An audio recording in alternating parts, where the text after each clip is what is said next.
Placone, he tweets, reasons to force the vote. Medicare for all. This is 10:15 p.m., December 23rd, 2020. 40 minutes ago, he posted this.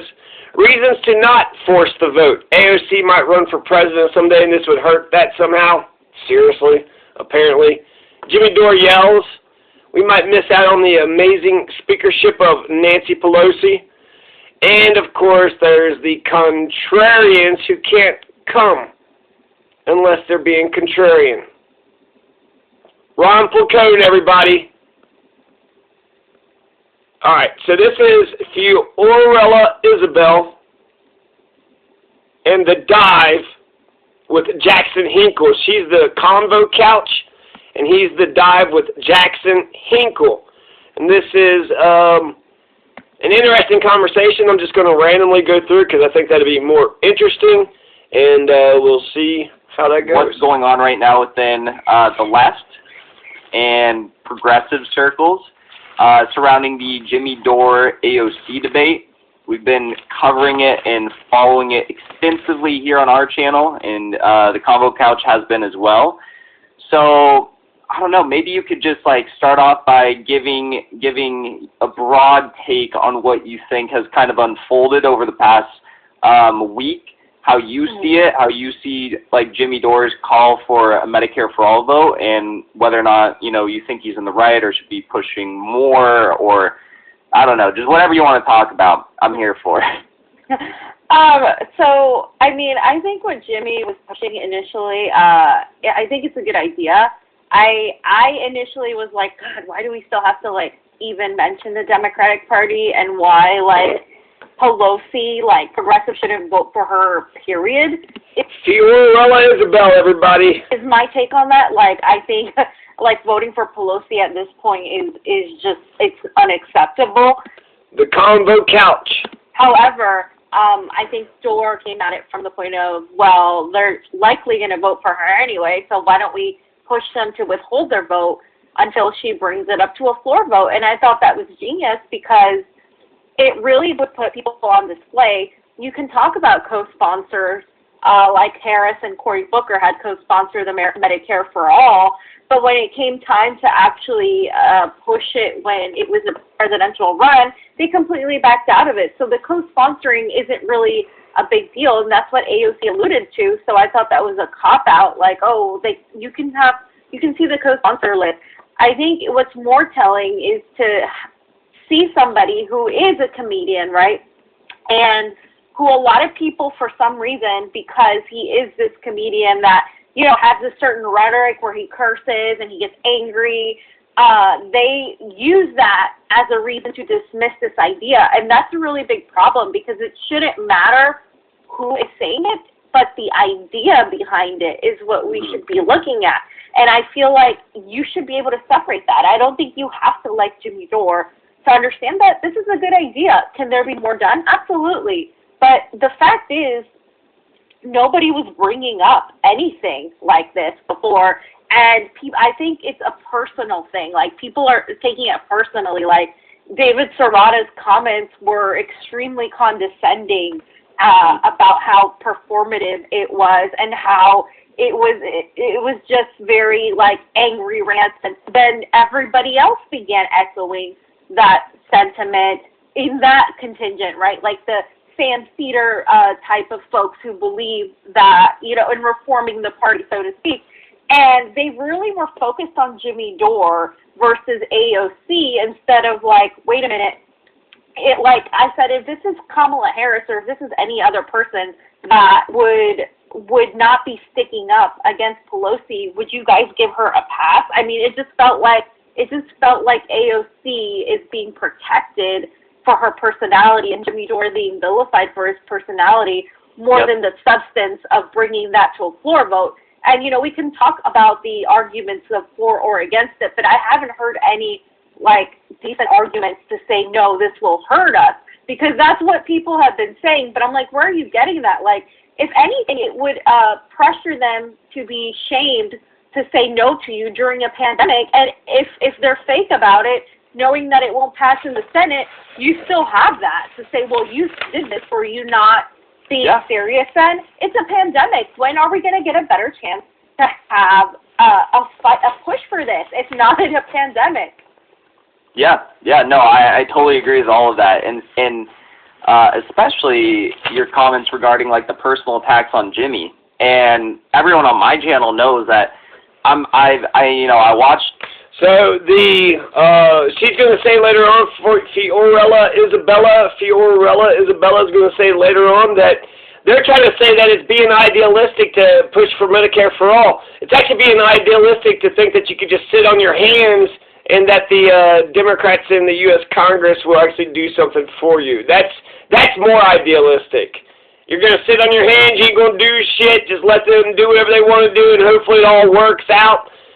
That's not a democracy. You got some people pushing for Medicare for all, then you got other people who are just establishmentarians. They're just, I guess they got a relationship with the people in power, and they want to maintain that relationship. So let's go to 1029. Egotistical approach, at least to this debate, siding with all of us. Do it. Here, I think you tweeted it out. Like, you tweeted out about doing the sit-in, and Brianna Joy Gray retweeted it immediately. Like, she is 100% an ally, and I would never expect to see that from someone like Sam Cedar or Benjamin Dixon or Tim Black, and I think they're right on a lot of issues, but they're just very wrong on this, and it's clear to see. And I totally agree with you about the personal attacks on Jimmy, like, and also like people who are just like. He's wrong about Tim Black, Sam Cedar, and Ben Dixon. He's correct about they are on the wrong side of history. And actually, let's making the list, checking it twice. Want to find out who all the haters to Jimmy Dore are, so we can. Gene Qgard, David Sirota, Roland Martin, Josh Fox, Anna Kasparian, Farron Cousins, Vosh. Francesca Fiorentina gets an excuse, but it'd be nice to see her change her mind. Emma Vigilant, Sam Cedar, Ben Dixon, David Packman, Hassan Abi, Ben Burgess of Jacobin, Eric Levitz, Jamie Elizabeth. Let's see, Tamsin Shaw, Eric Levitz, Sirota, Josh Fox, Vosh, Destiny, some right-winger named Destiny, Salil Habibi, Max Kaiser, Stacey Hebert, and Cody Johnston. Those last three, they were silent. They are saying nothing about it, so, they're not as, in opposition as the rest of the anti-Jimmy Dore, motley bunch crew. But those are your haters. Anna, Emma, Sam, Ben, David, Hassan, Ben, Farron, Eric, Jamie, Tamsin, Roland, Vosh, Josh, Sirota, Ugar, Hebert, Kaiser, Johnston, Habibi, Destiny. Check out Destiny, that right-wing motherfucker.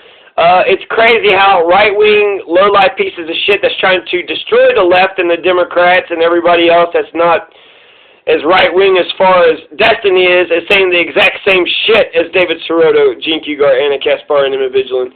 It's kind of also crazy how a lot of the haters are quoting Sirota. And, okay.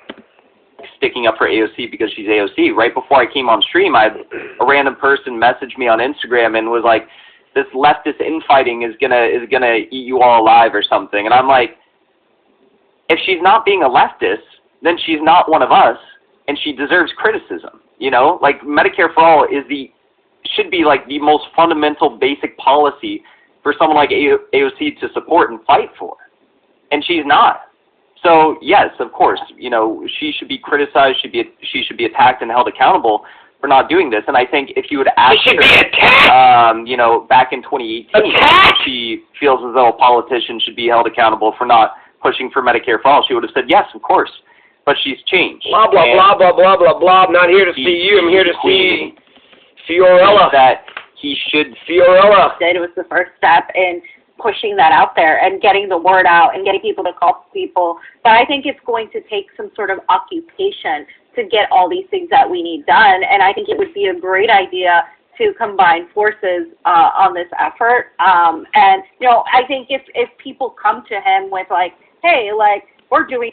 I don't know if this is breaking news or what. Trump vetoes the defense bill, setting up a showdown with Congress. So he just defunded the military. People, you know, oh, don't defund the police.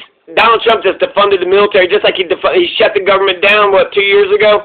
So we're defunding the military once, defunding the military twice. Yes, like, and I'm sure he would be delighted. The problem is people have been chastising what he's been doing and mocking it as like, oh, you don't know what you're doing, you're not an organizer. Like, okay, so what? Like, I know several Medicare for All organizers trying to get Medicare in their own expansion, in their own state. Several chapters and that are kind of like speaking against them and pushing back. We're a different breed, aren't we? While others and they were saying things like, Dora isn't our friend, this is the way to go. It's like, again, it goes back to, you know, you not liking Dora, and that's totally fine. Nobody's asking you to, but hey, hey, isn't this a good idea? First of all, shouldn't we, like, not want them to vote for Nancy Pelosi? As if you are in the chat, be sure to join our Discord. I just move or picture of her. A year ago when I was saying things like, oh, AOC needs to do this or she hasn't done that, I would get so much more pushback than... Jackson Hinkle is, like, really close, and then Fiorella Isabel's kind of, like, I can watch her and listen to her, but Jackson Hinkle's just, like, in my face, and his microphone is so much louder than hers, so he's in my face, he's louder, and then she's, like, you know, okay. And now I think people are realizing, like, that you can no longer trust politicians or deify them in the way that we have been putting them on a pedestal and making celebrities out of them. And people are realizing that with AOC, you know, like they're realizing, hey, she's really focused on her career. Like in the committee, she doesn't want to get kicked out of, which she did get kicked out of one anyway. So I don't think it panned out for her. But it's just, I mean, I think people are realizing this, right? I don't think it's going to be the full sleep like it was with Obama. I do think people are realizing. I don't know if that's going to be necessarily enough to avoid everybody else who like is going after us to, you know, defend her in spite of her shortcomings, right? And I think it's going to require us to really like continue speaking out and holding her accountable. And as long as we're allowed to do that, as long as we have free speech still in this country, I think that'll show through the process. I don't think she can win as a president in a fair system. Like, I really don't, because she's so, a lot of the right or the independent, Assange is tied to Russia still. Like, I'm finding myself, like, repeating. We're related to them? We're Portuguese? I thought we were Hungarian. Can you tell me the story again? Behind every question. Repeating these arguments with supposed progressives, and it's like, wait a minute, like this guy was exposing U.S. war crimes. You should be like thanking him and protecting him. I mean, we're fighting the establishment, aren't we? So I still think we need to do so much work to raise awareness on this issue, whether it is interviewing activists and whether it is, talking to other people who have been following the case for decades, and whether it is just going there and showing what's going on and talking about why it's so important as independent media. Because if they go after him, if they already went after him, but if they actually extradite him and then, subsequently condemn him for exposing U.S. war crimes, and we're all screwed. I mean, even the show itself is in danger. So, Yeah, I think Richard Medhurst said it best. Julian Assange deserves medals, not an extradition hearing. Like, he deserves, like, a Nobel fucking Peace Prize for what he's done.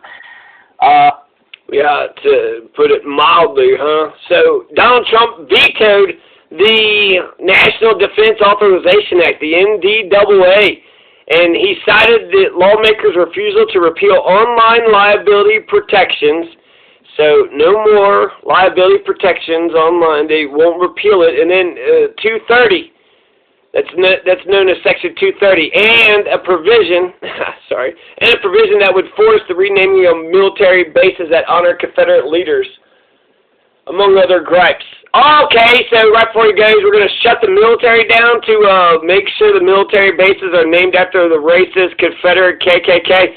He's not a racist. Why is he so stuck on, he's got a big old hard-on with these Confederate leaders. He's not a fucking racist. They were terrorists. Confederates were the fucking anti-American terrorists that wanted to fight to preserve a nation that was dedicated to the proposition of enslaving the entire nation, entire race of people. So, okay, we have some questions. So, what the fuck? News says, hi, Fee, are you going to cover the sit-in in D.C.? Did I miss that? Question mark? Probably referring to the AOC one. Yeah. So Jackson told me, like, if you guys are doing it, definitely, if I'm there, I will absolutely cover it. I think that's important to cover too. See what her response is, Yeah, I'm very interested to see. I mean, by now someone on our team has probably seen the tweet because it's like blown up a little bit. I'm sure someone's probably shot it their way, and it'll be interesting to see if she comes out and greets us or gives us the cold shoulder. So that's Jackson Hinkle and Fiorella Isabella, Fiorella Isabella, the Convo Cats. I saw her I think she was on Nico House, and she did like a nice 40-minute presentation of really breaking down Sorota's points and just kind of going on and on about force the vote and how it's a good idea. And so she's one of the original diehards, Fiorella Isabella. Check her out, the Convo Couch. And she also, I'll mention this, she joins a pantheon of a lot of really good YouTubers: Richard Medhurst, Graham Elwood, Lee Camp, Nico House, David Dole, Caitlin Johnson, Nick Brana, Dylan Radigan. These are all supporters, not all. Mark of the Beast, Chris Hedges, some YouTubers, Ryan Knight, Jackson Hinkle, Johnny Tsunami.